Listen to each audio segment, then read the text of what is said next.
I don't think you gain any benefit by flaunting wealth when you have it. And I don't think there's any benefit in acting wealthier than you are. We can do those hard things and carry them through. So I do believe the future is brighter. Am I so afraid of the unknown?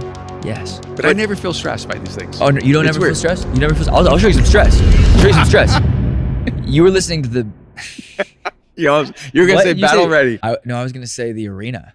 You were listening to the Mind Shift podcast. My name is Aaron McManus, and I'm here with my dad, Erwin Raphael McManus. How are you doing this morning? I'm doing great, man. So excited to get back into the flow of our podcasting and these great conversations. What do you mean get back in the flow? To be a little controversial. A little, I know. We've had a couple episodes, but we want to talk about this conversation on wealth. We were in the car on the way back from the LAFC game. We won like 100 goals to 2.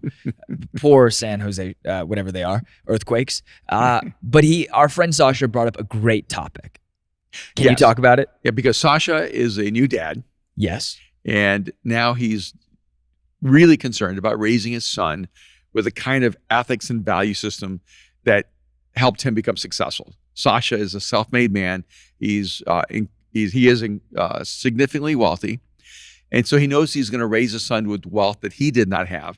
So he was asking me, and he was asking you really, what were the things your dad did to implant in you a deep work ethic, to understand the way he would put it. He's Ukrainian, Russian, Moldovan. Right. And the way he was putting it is, how do you make sure that your children know that making money is hard? That's the phrase used, that the hard work behind wealth. Which is a great question. It is a great question. So we're going to dive into it. But before we do, we have a special offer. Yeah. For some of you, you are aware that we have an online mastermind community called The Arena, where we focus on developing you as a communicator, as a leader, as a human, and really focusing on the skills and mental frameworks that bring success and optimal performance in life. So The Arena is where I invest deeply, where you invest deeply in developing people. Yes. And we have a special offer. We have 20% off The Arena. We very rarely discount. You never discount anything. We never discount anything. But really we want to do a new intake. We want people to access The Arena and invest into their communication and leadership skills. I was prompted by someone on the phone the other day, and they talked about creativity as a luxury, and it gave me this idea. So many people look at communication development and leadership development as a luxury.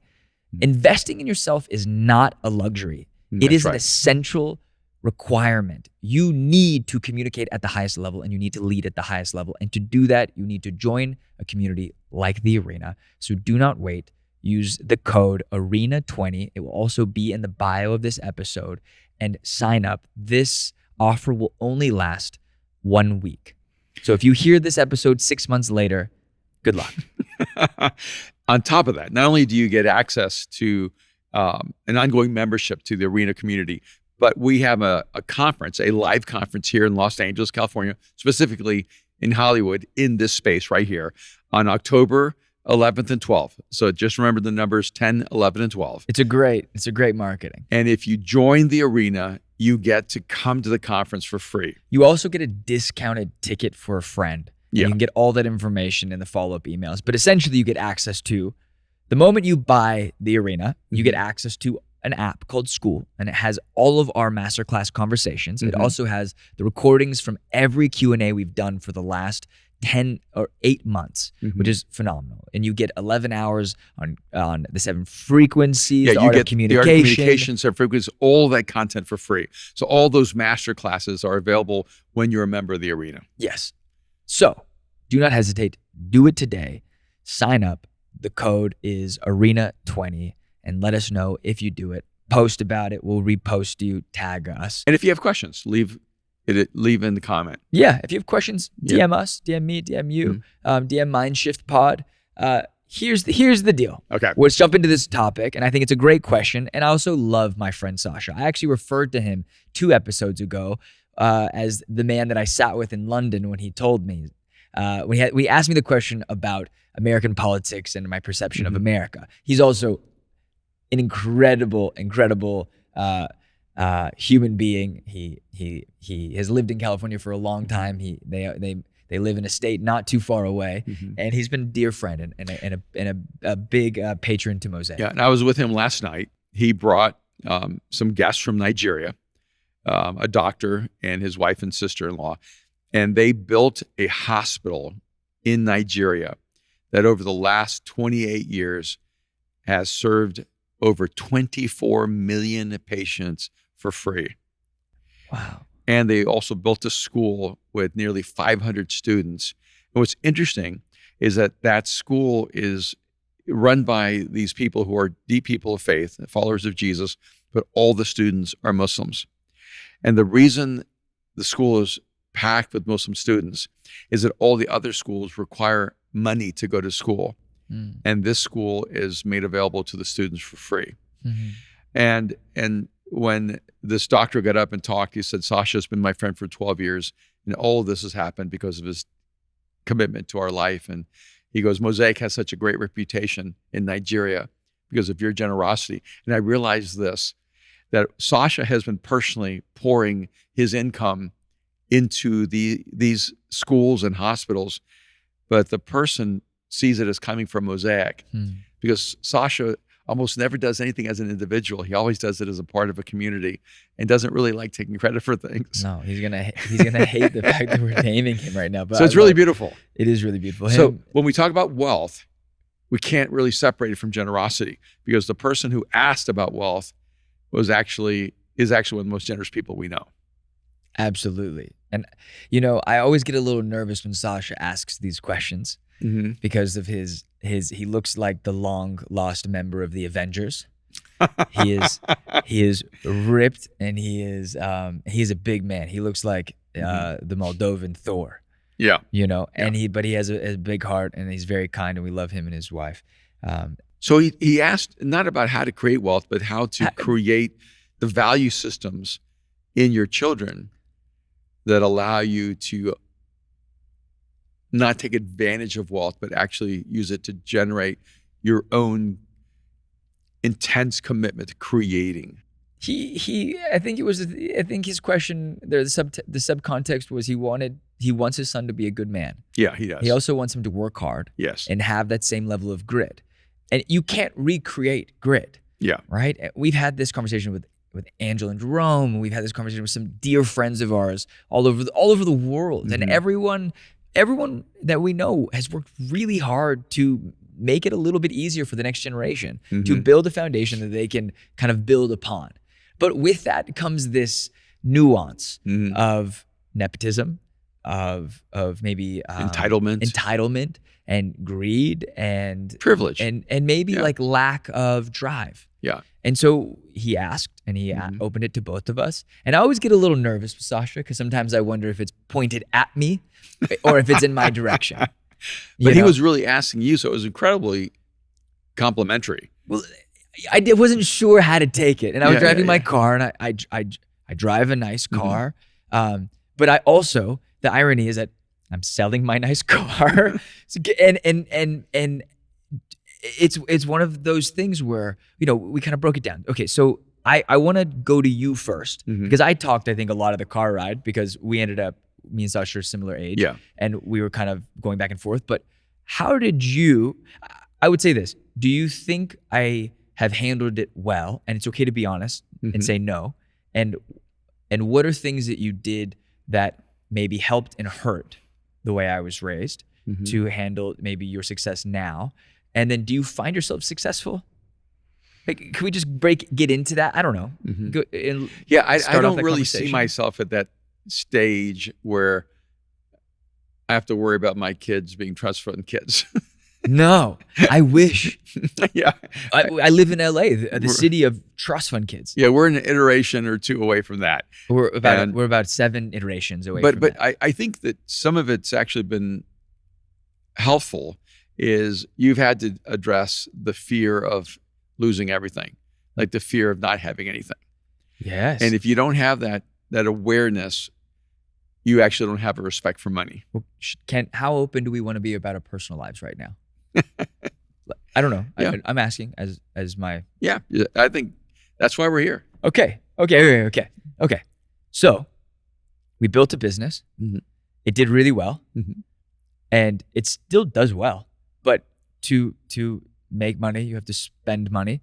But it's also become it's been hard. Like Yeah. you found mold all over your house. Is this too personal? No. You found black mold all over your house. I probably have $500,000 of damage inside of my house that I'm Yes. living in. Right. Given it's been a weird year because in the last 2 years there's been more rain in Los Angeles Yeah. than ever before. Yeah. And LA, like my house flooded. Like multiple of my friends' Yeah. houses flooded. It's not just us. There were houses falling off the side of the hill. Yeah. And mold is a thing, but you found there was an issue. You were having crazy migraines. Yeah. And then I had walked in the house and I was like, hey, there's something. I can just smell something. There's something off. There's like a musty smell. So some of our dear friends who are great contractors sent out a guy. They found black mold in your main house and then black mold everywhere in your back house. But it's really like a office. Yeah. It's like one, maybe. It's where I live and work. Yeah. It's where I write but my I books. lived in that back house Yeah. for a while. And Yeah, you even did. like 6 months Years during ago, COVID in between getting a house. Yeah. And so, we're in a place where I think we're perceived as maybe wealthier than we are. And I would just like to say that's like maybe a compliment to the way we carry ourselves. No, actually, I think there are people who perceive me to be less wealthy sometimes than I am. People are always trying to guess. People always try to guess. And I think the thing is that I'm going to go ahead and say this. I am just not ostentatious. Okay. Like, You're flamboyant sometimes. No. I'm joking. No, I just, I don't think you gain any benefit by flaunting wealth when you have it. And I don't think there's any benefit in acting wealthier than you are. Right. And I think that is always the danger of growing up with wealth, is that you either are afraid of being seen as wealthy because you internally don't feel like you've earned it. And so then you have an unhealthy relationship to it, or you want to be perceived as wealthier than you are. So you become super financially flamboyant and everything becomes about brands and symbols and what other people think. And I do think that's part of the tension of it. When you work really hard for your money, when you buy things, you buy them for the joy or benefit they bring you, not how they'll impress or affect other people. So it's a great clip and it's a great thing to say. I also think it's very true and it rings and resounds deeply. But it was ironic that Sasha asked this in the middle of like kind of a really rough 2 weeks that we've had. Oh yeah, because you've had some health stuff.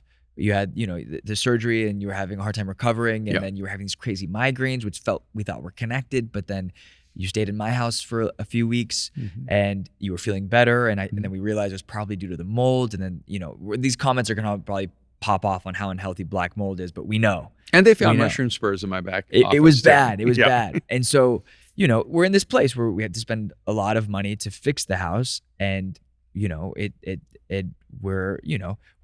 hurting. We're hurting a little bit. I literally don't have the money to finish it. So I'm going to sit in a construction zone of a house for who knows, maybe a year. So yeah, I'm being optimistic. Next year we're gonna have a great year, and we're just airing out our laundry right now.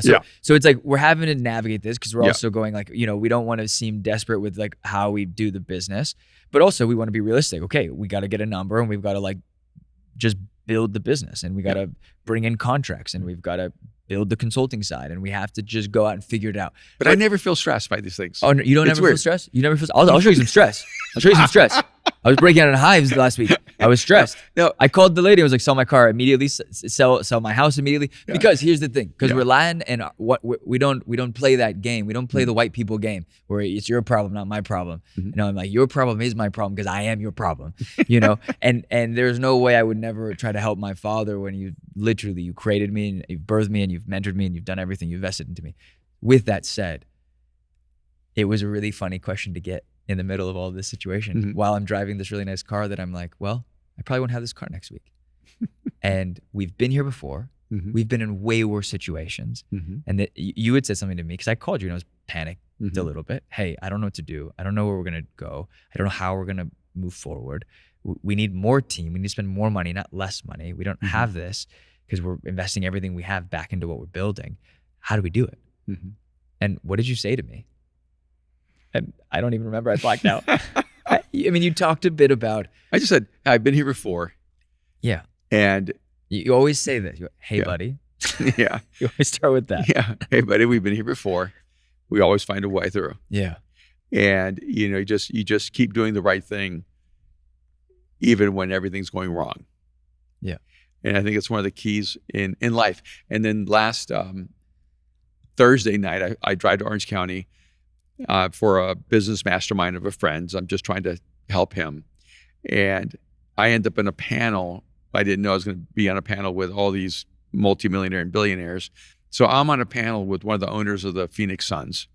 Cool. And which I get to have dinner with them. We have a great conversation. But I told the guy later, don't put me on a panel with billionaires. It's like, it's like, which one is not like the other, right?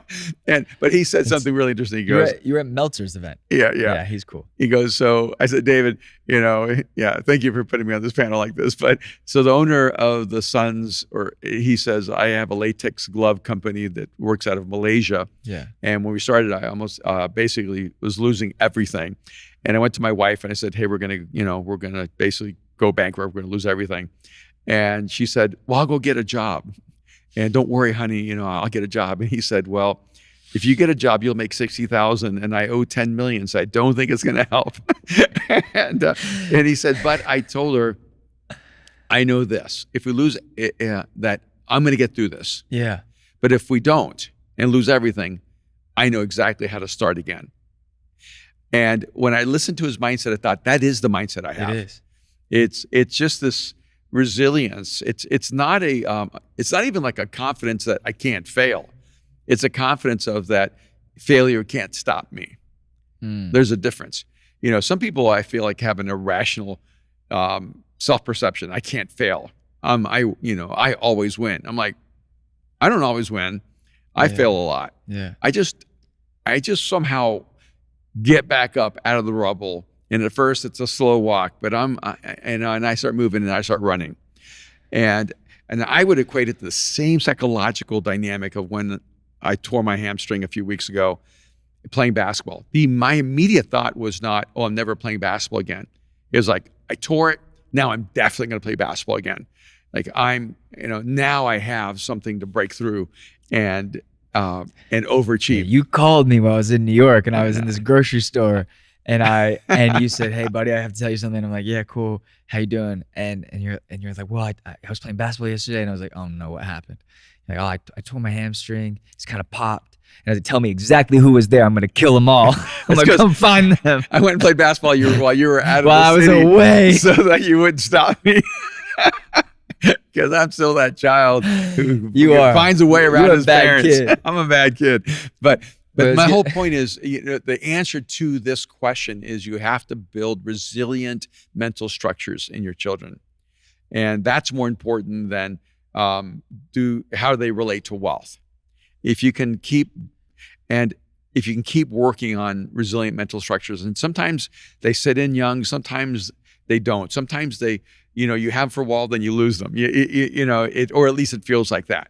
But the only way you develop those structures is through failure. The only way you develop strong mental structures is through trial and error, messing up, realizing that you're not impenetrable, that you can lose, you can fail, and it doesn't kill you. And one of the things we talked about with Sasha and Aaron, I'm going to go back and ask you because I saw this great study that one of the ways that you build self-confidence in kids is giving them chores and giving them assignments at home. Well, that was the last thing you said right before we pulled up back to the house where everyone kind of dispersed. Yeah. And then Eric Roy, who's one of your good friends, said, no, go into the chores thing and then go into the Eric Roy thing. Yeah, because I was saying, look, when you give your children chores, they actually develop a better self-esteem. They actually develop a deeper sense of resilience, and they're happier as human beings. And because they're making a contribution. And then Eric said, well, with Rooney, I don't know how old Rooney is right now. Rooney's 4. Rooney's my goddaughter. All right, so she's 4. And he goes, we just did that. We told her to go clean a room, and she just went nuts. But they basically said, we just started chores, We just started on that chores. Saturday or that day or the day before. And he said, go pick up your shoes or go clean your room. And she just, had, a fit. Yeah. And Rooney is super smart, super strong. Yeah. And she will have her way. She has a strong will. She's strong will. She's like her mom and dad. She is. I'm like, Eric, you created this. This is you. Yeah, this is not a genetic anomaly. No. This is transference. No. And, So she had a really hard time. yeah. But then he said, she was in such a positive state after she was done and offering to help and asking if there was anything else she could do. And I said, She said she wanted to start helping cook or helping clean or helping. Yeah. And I said, make one adjustment. When you send your child to the room to clean, it feels like a punishment. You're going to solitary confinement. So now you're associating isolation with work. Invite her to work with you. So if you're cooking, and I said, Eric, I know Tess doesn't cook, his wife, who was on our team for a lot of years. But Tess does clean, and Tess is an incredible business person. Yeah. So what she doesn't do it cooks. Eric does the cooking. Yeah. And I said, when you're cooking, invite Rooney to help you, so that she's helping with you. So it's not a punishment. It's not an isolation. It's a collaboration. It's a part of community. It's a part of connection. He goes, oh yeah, that's a good idea. And so when Tess, is doing her thing, when she's, making the house, immaculate, invite Rooney to help her, because then she's getting to be your helper. She's contributing to your life, to your well-being, to your goals, and she's seeing herself as connected. So sometimes you have to give them an assignment in isolation, but I actually think it should be secondary. I think the primary responsibilities are, I need your help. And you're an important part of this family. You make a contribution. And you're talking about building that like inherent value for being a part of the family system and part of this, what you're contributing to it. Yeah. Okay, so back to wealth and handling and you teaching me. So we ended up we ended up going into this, it's a 20-minute drive, 25-minute drive from the stadium back to the house. So we're talking about our story. And I was like, well, I think I didn't know how to manage money because we didn't really have any growing up. And not in a bad way, but I remember us being happy and I remember us being generous. And I always thought it was odd because I was like, what are we generous with? Right? But mom was someone who is, if we had a refrigerator and you didn't, she would give them ours. Yeah. And I remember oftentimes there would be an ice box where the refrigerator was. And it was where we eat like this for a little bit. Yeah. Kim did not give out of our abundance. She gave out of our essentials. Yes. And we all, And so I had talked about the ramifications of both. She was also a farm girl. So chores I told Sasha, I laughed. I said, when mom said, clean the inside of the house. So when the inside's done, go clean the outside, go clean the earth. Yeah. And she was always someone who really felt like you had to have high responsibility. And probably as a young person, I probably had a harder time with that, being there was very drill sergeant-y. But there was also this but you come to my house is usually pretty clean. Right? Right? Yeah, your house is beautiful. Come to my house, it's clean. My bed's made. There's non-negotiables. I keep contracts with myself. And those are mom things that she instilled in me. It was don't leave your room until there's a thing of water. You drank a thing of water, and you shower twice a day. Like, you also make your bed before you leave. You fold your clothes. You don't leave them on the she just has those things that she would make me do, and it helped. It was also, when people are coming over, your house is spotless. And I find myself apologizing profusely when people come to my house and there's some dishes in the sink or there's some things, because it was ingrained in me, and there was a high value. Your house for isn't just clean. Your house is peaceful. My house is peaceful. Yeah. Right. And because I'm also maybe just sensatory. There's things I want to like. I'm very consistent. But with that said, money wasn't the thing that brought happiness, and it isn't the thing that brought character. It honestly probably brought a lot more complications later in life, because it was like, okay, as you became more successful, you were very generous. And so I had to learn quickly how to receive your generosity and not take advantage of it. And there are times where I've failed, right? And there's times where I've come to you and been like, I feel like I've taken advantage of your generosity. There are also I think there were years where whenever you would offer to buy something from Mariah or buy something from me, I would always say no. Mariah would always say yes. And that is not a knock on Mariah. Mariah knew that you liked being generous. And so she would, yes, of course.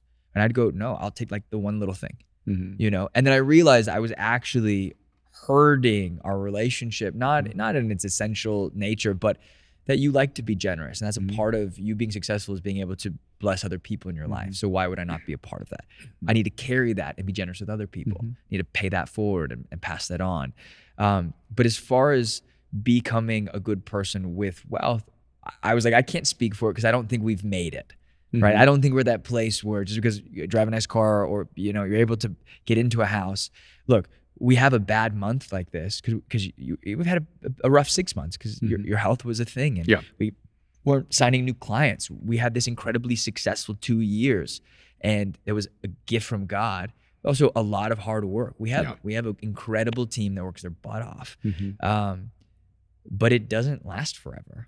Right. And we've been able to hit flashes of wealth, right? When you write a book, you do really well for a season, right? And it grows. But when we release a course, it does well for a season. When we build a community, it does well for a season. So we've been on that journey on how to consistently build something bigger. We're adding new pieces to that puzzle to make it more dynamic. But I said the thing I've noticed in my friends who had a lot of money, who really struggled, and the ones who had a lot of money and were really humble, and I would spend time with their families, and a lot of it had to do with the relationship with their parents. How present their parents were in their day-to-day lives. I had been really good friends with someone right after college, and they came from an incredibly billionaires, really incredible, like multi-generational family of wealth. But that mom and dad cared about my life just as much as they cared about their own daughter's life. They would reach out to me. The dad would sit me in the car after we grabbing a burger or something, and I'd go hang out at their house for a weekend and be like, how are you doing? And he wasn't like emotional. He's not like a deeply emotional guy. He was just, how's life? How's your dad? How's school? How's work? Are you what do you need to learn? Like, always just being willing to invest back into someone that their daughter was dating. And I was really grateful for that. And I find that you've always been like that. You've always brought people in. You've always had friends that we're always allowed to invite people over. Thanksgiving was always chaos. It was always like a scene from The Bear, but a positive one, And so I think a little bit was proximity. And the friends that I found really struggled, they were given access to wealth, but they weren't given access to the wisdom. And they weren't given access to maybe even the nurturing of a family system, because their parents maybe didn't come from that, And so I think that was the difference, was this connection to their parents. Yeah, I also noticed that one of the things that creates an unhealthy, dysfunctional relationship to wealth is when parents use money as a point of leverage to get their kids to obey, comply, or do what they want. And so you begin to realize that, or you begin to perceive all of life as transactional. All relationships are transactional. It's you get, if you have something people want or need, then you can get them to do what you want and need. And so coercion becomes a huge part of the relationship. And that was just never the case. Like, for all things we didn't do right, whether you were living the life I wanted you to live or living a life I didn't want you to live, I was always there for you. Like, I didn't make a decision to love you more or less, because of that. And if anything, I wanted to be there more for you when you were not living a life I thought was really good for you.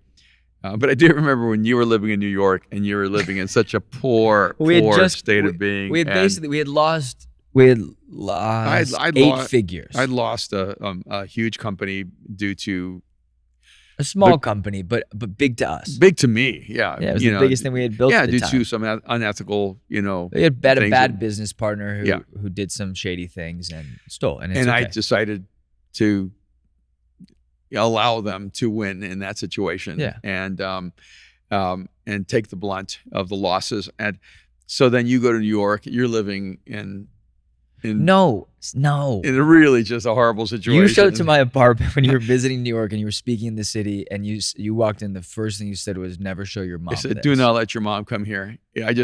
She just would have just been traumatized to know the way you're living. I said, and don't tell your mom you're working at a bar. Because I would go to my 9 to 5 and I wouldn't leave because they had only hired me part-time, which was fine. The president of the company was amazing. There was an amazing company, but they only had part-time work. So I would just I found another part of the company that needed another part-time guy. Yeah. And so I got hired 2 part-time jobs at the company. I would go 9 to 5 and then I would take the train down to the Lower East Side, and I was bartending, but really I was just washing dishes. I want you to know, and I don't know if I ever told you this, What? but Till 4 a.m. all the respect I have for you in terms of work, during that season is when I respected you the most. And it allowed me to trust you with work when you came back, because I saw you grind, and I saw grit, and I saw a humility that would do anything. You would have been shining shoes on the street if you had to. And honestly, it's like you were a mess in other areas, but when I watched that, when I saw that, I thought, dang, I am proud of this kid. Like that, this is what I wanted. I hoped that he would have this kind of like grit. You just, you were a dirt eater, man. You were working hard. I was not a dirt eater, but No, I definitely ate leftover oysters off people's plates at the bar. Yeah. I smelled like fish afterwards for like 6 months. And your roommate's downstairs smoking weed, and you're in your little closet of a bedroom. I remember. No, I remember Kush. His last name was actually Kush, which was crazy. But we would sit and watch shows, and I would read my Bible, and on the couch, and he would smoke his weed, and I didn't smoke. I was like I was very like still. You never heard of secondhand smoke. I was proud. It made sense why the verses became alive. Yeah, the Bible came alive to you during that season. But yeah, I really am appreciative of those people who brought me in, and also everyone needs to go through it. And I was happy. I felt not accomplished. I felt like for the first time, it brought me a lot of self-worth, because in the company before, you really did bring me with you. And I was young, right? Like I was just out of college. It was the economic recession. I had gotten a job, and the job fell through because the director walked off, and that's just life. And then you were like, okay, come clean the offices, come help organize things, learn from the bottom. And you put me under these two guys who were crazy, but they were smart. And one Steve taught me a lot of things about production. The other Steve taught me a lot about logistics. A guy named Kyle taught me about how to make suits. They were really cool guys that you put me around. They were a gang of mischiefs, and the company was hectic. And then I worked my butt off. I remember, and you taught me about caring. And I definitely think, because a bit of it when I was at Pepperdine in Malibu, and I'd drive to the offices and clean, and we had this crappy little office by UFC. Do you remember that? And the office was so crooked. Yeah. Remember you could be on a roll. You couldn't have roller chairs because you would roll down the office. And the office was as big as the stage. It wasn't very big.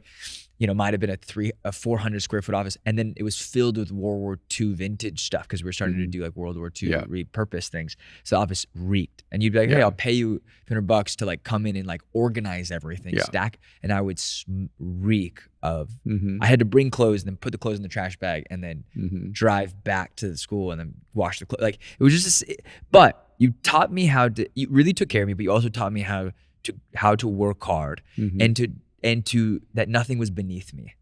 So we have this saying at Mosaic, because when my buddy McLaren was in from London, and he was trying to figure out, he was kind of, I wouldn't say rehabbing. He was just like taking a season for his soul. He's in recovery. Soul recovery. He worked his butt off for a long time. Yeah. Under an amazing guy, and just needed some time. He'd never taken time off. So I was like, come out to LA, hung out with us. And it was just cool.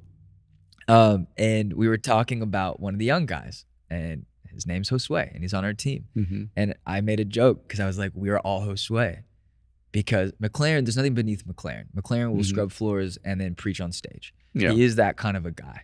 He might also say like, why was I scrubbing floors? Where was everybody else? We all should have been scrubbing floors. He's that kind of leader. He won't make you feel bad. He'll just do it. Yeah. And then try to instill the principle and the core value. You're that kind of guy. And so McLaren and I were laughing. I was like, we're all Josue. Like Josue will take the trash out and then go to a coffee meeting. He will pick you up from the airport and then go take care of his wife who's 8 months pregnant. Like he's just that kind of a guy. And so we always said this thing internally behind Josue's back. We'd be like, we're all Josue. And then one day Josue found out about it at the conference, because I used him in a breakout session and said, there's no one there's nothing beneath Josue. And there's that thing, right? And you taught me that of like, it doesn't matter at what point in your career or journey, if there's trash on the floor, pick it up. If someone's car needs to get washed, you need help, do it. Me and Austin went to charge your car last week because something had happened and didn't charge, and then we got it car washed, and then we were talking about work, and I was like, dude, there's people to do that. Any of the boys would have done it, And I think you've always built a culture from top to bottom that there's not a person who will say, like, that's beneath me. They might laugh about it, but everyone will say sure. And that's the thing that I do think is really special. And I think a lot of, not to blanket trust fund kids, but a lot of kids who grow up around wealth or with wealth lose that part of them, right? Is that hunger, that desire, that drive.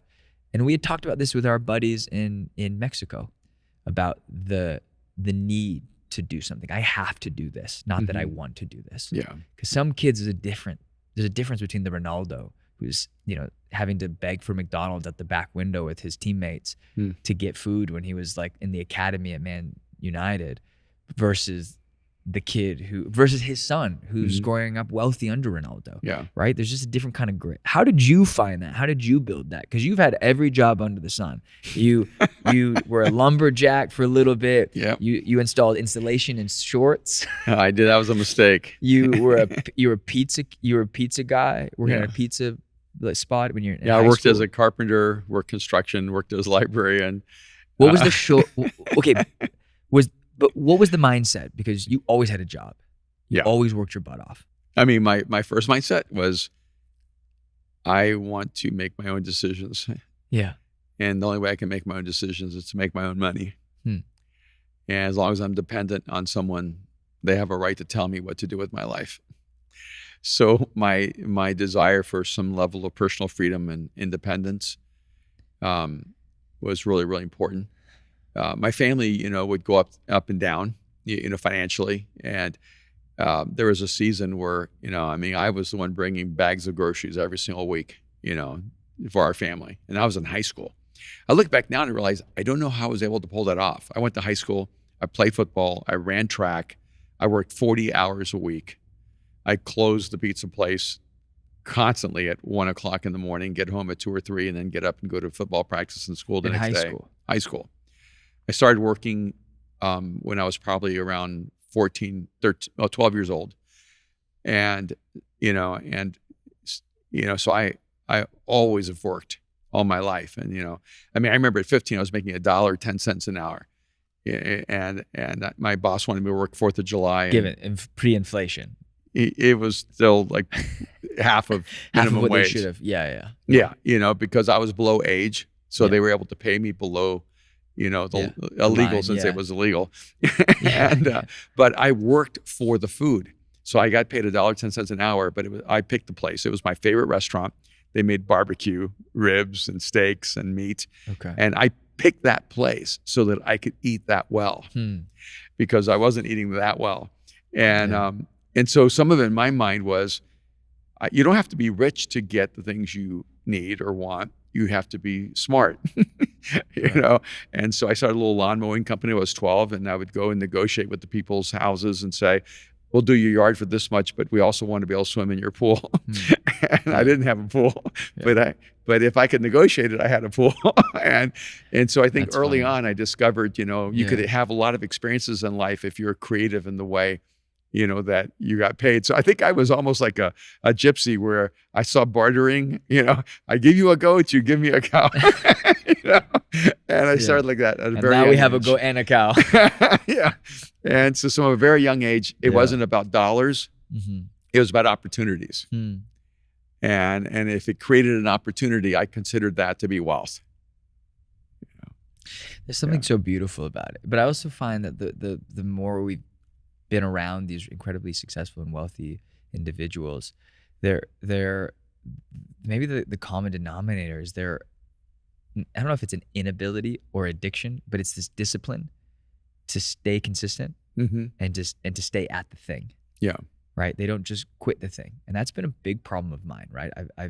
Fear has been a roadblock in my mind. It's been a summit I've had to continually climb, and I find myself at the bottom of it often. Yeah. And I do find that I am most afraid when I'm the most self-focused about, right? And versus I think I live in freedom when I'm most generous and more open. Yeah. And so there is this, like, I often like bring it back to even our faith of why this idea of not confession, but being open and vulnerable and transparent is really important. Yeah. Because I think I think God knew that, right? That the more open we are, not to hold each other's things over each other, but because the humans need release. Humans need this freedom of openness. Yeah. That we should be able to, you have an incredible message on being naked and unashamed. And right, this idea that we can stand, you talk about King David danced on the streets naked and unashamed, but that's do not go on the streets and dance naked and unashamed. That's weird now. That was probably weird back then, but that's weird now. So don't be like Aaron on Mindshift told me.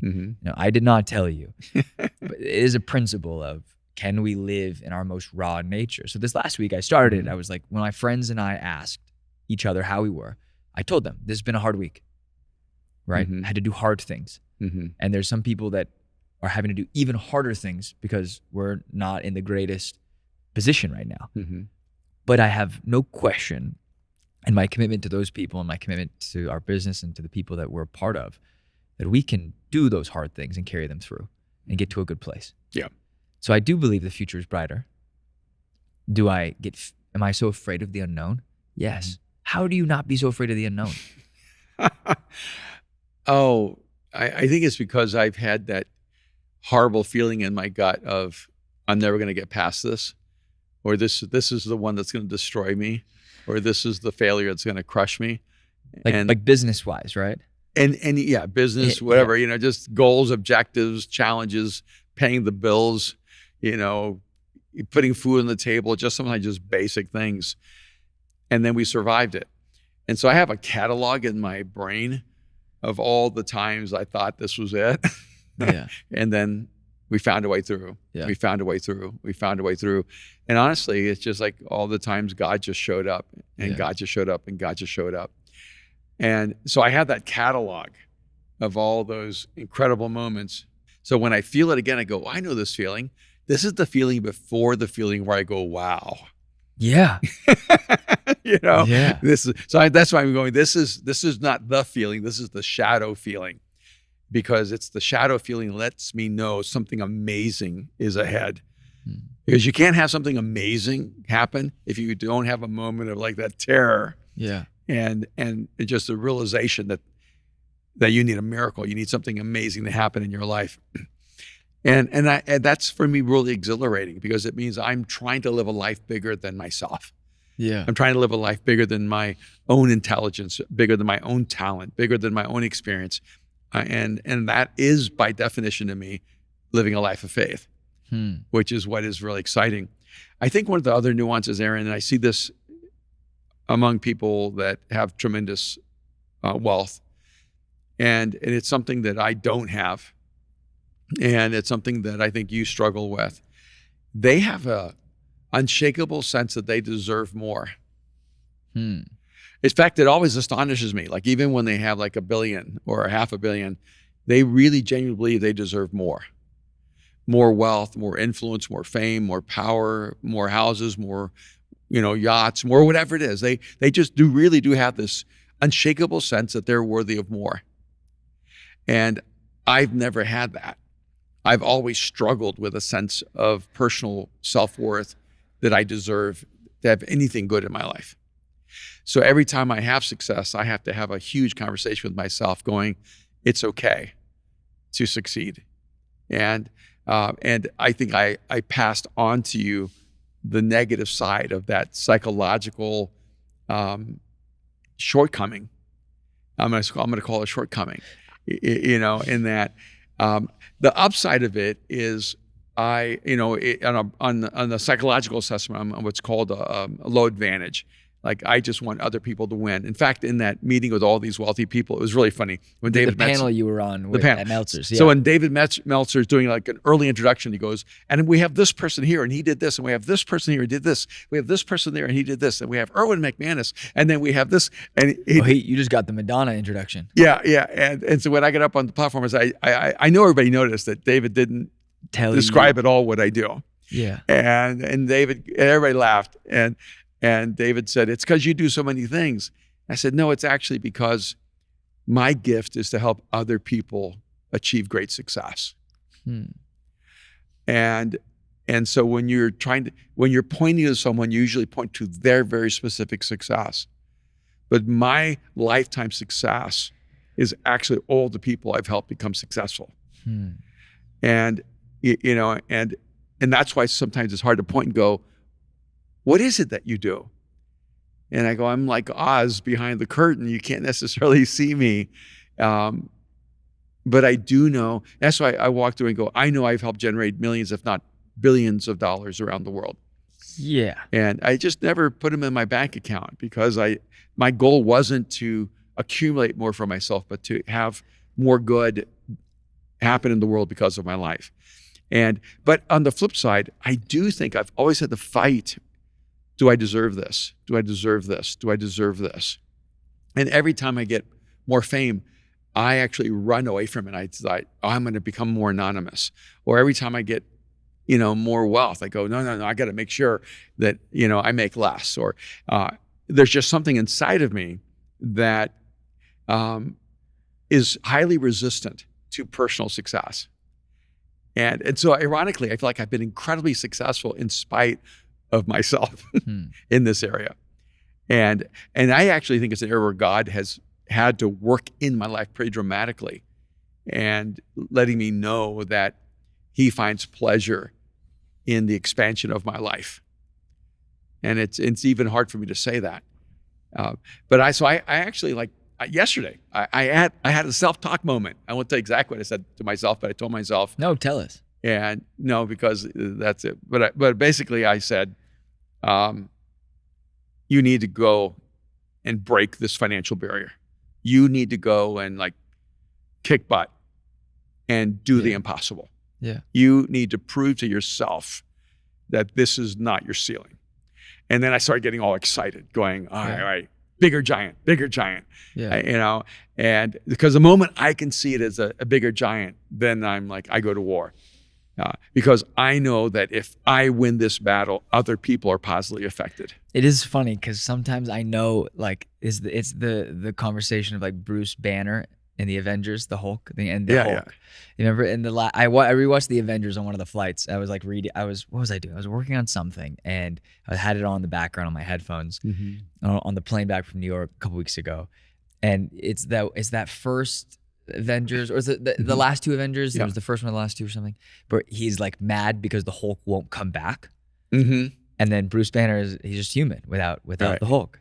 Yeah. And he's like, we're gonna have to have a conversation.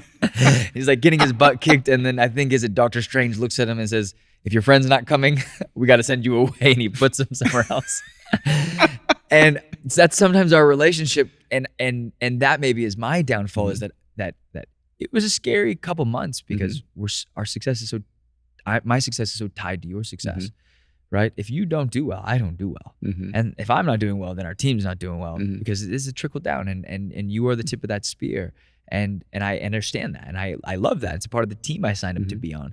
But also it's scary because when you have 6 months where health is struggling, we'd get in fights because I'm like, look, man, you are our guy. If you don't take care of yourself and you don't make sure that you are well and at the highest level, we can't achieve. We can't be efficient. We can't bring in more. And it sucks because then I'm the Bruce Banner to your Hulk. Because when you physically are having a moment where it's like, hey man, I can't. And I'm like, you never said you can't. You never say you can't. But it's different. Yeah. I knew we were only getting a few hours of you. I'm so grateful you had enough in you to preach on a Sunday and do the podcast. Because you'd have these hours of 2 hours, these windows of 2 hours, and then you'd feel like trash for the rest of the day. And now we realize a lot of that's probably the black mold and there's a renovation that needs to happen. With all that said, it's always a reminder that it's always a good moment to self-assess for me. Okay, where's my relationship with my friends, my life, my family, my own money, my attachment to things, and my relationship with God, and also who am I as a man? I'm not behaving the way I want, or I'm not achieving the goals. I'm on the trajectory that I need to be on, and I don't think that that's the way God works. But I do think that there's reminders in life that go checkpoints. Like, okay, hey, this is the moment. You need to like, are you good? Mm-hmm. You know, and also are the people around you good? Because if you're Mm-hmm. not doing good, there's probably other guys that aren't doing good. Mm-hmm. So check in on them. And it brought up really good conversations with friends going, I'm not friends with you for money. I'm Mm-hmm. friends with you for what you could do for me. Yeah. The thing you do most for me is you wake up early and you want to run with me. And Yeah. and then we talk about all of our failures and all of our successes and how to get out of them and how to get into them, you know? Yeah. And that's the most important role you play in my life is not what you've given me, Mm-hmm. not what you bring to the table, but it is your friendship and your relationship and your openness on the things you've seen, the things that have made you strong, the things that have made you weak, Mm-hmm. you know? Yeah. And you have the opposite of a poker face, which you do. I mean, you are able to handle an immense amount of pressure and stress. Like people do not realize the financial burden you have carried for our church, for our family, for other families. You do. You're a provider and you always have been. And that is like that. If you ask that about a man, like what makes a man, I think that's really what makes a man is that ability, that hunger that you have, that one, you bring everything back to the basics, your relationship with God, relationship with my mom, relationship with us. Money is just a product of all of the other things being looked after. Mm-hmm. And I just applaud you and I'm grateful for you because you set the example and the standard. And yeah, I started therapy 6 months ago and I said 7 months ago now, in the opening session, she said, what's your goal? And I said, my goal is, why do I accept so little for myself? You know? And so we've been on this journey, me and Miri. And it's been a wonderful one. Yeah. And I think a lot of people out there ask themselves that, Mm-hmm. you know, why do I accept so little for myself? And a lot of it is just me getting back to the basics of remember who created you and how you were created and the image you were created in. And then start there. Your success is your character, you know, and that I have to sometimes recalibrate. So anyways, this is so good. This is a good conversation, I hope. Oh, no, I think so. I talked a lot. I've loved this conversation. It's been so good. 52 minutes. Man. Feel good about it? Let's wrap it up. Okay. Well, and let me just summarize with one thought. I love what you had to say. You know, one of the things to focus on with your kids is make sure that they do not make making money their goal, but making a difference their goal. Make a difference and make money making a difference. And I think that's the key, because if you don't make money, you won't get to keep making the difference because you'll have to work for someone else or you have to do something else just to pay the bills. And so when you can find what the difference you're supposed to make and then turn that into a way that you make your income, you actually have, to me, the ideal combination in life. And every time I get to do the good I feel called to do and that I can do best in the world, and it monetizes itself, it means I get to do it tomorrow. And that, to me, is the gift. You know, when you write books, if you feel called to be a writer, but you don't sell books, you won't get to keep being a writer. But when you sell books, you're able to keep writing books. And it's the same way. You know, if you have a product and it's really important to the world, but if you don't sell it, you're going to not be able to keep making that product. And so we need to stop acting like making money is evil and doing good is righteous. And, you know, wealth is not evil. People can do bad things with good material. Wealth is neutral. You and I decide whether that wealth advances good or becomes the mechanism of greed. I love it. Well, thank you guys for listening. Also, we love the arena. This conversation is not, you know, we're up and down and we're just honest about our life and open about our life, but we're very excited for what we're doing in the arena. And the conference is coming up October 10th, 11th, and 12th. So join the arena, the code ARENA20, and also rate and review this podcast and just let us know you're listening. You can also subscribe to the YouTube. We comment there. It's really funny. The comments there are wild. We got to go into those sometimes. That's awesome. Too. Remember, we're giving you a 20% discount to Yes. join the arena, to become a member, which includes the conference in October here in Los Angeles, California. It's going to be amazing. incredibly fun. Okay. All right. I'll see you. All right. Bye. Take care. Love you. Love you.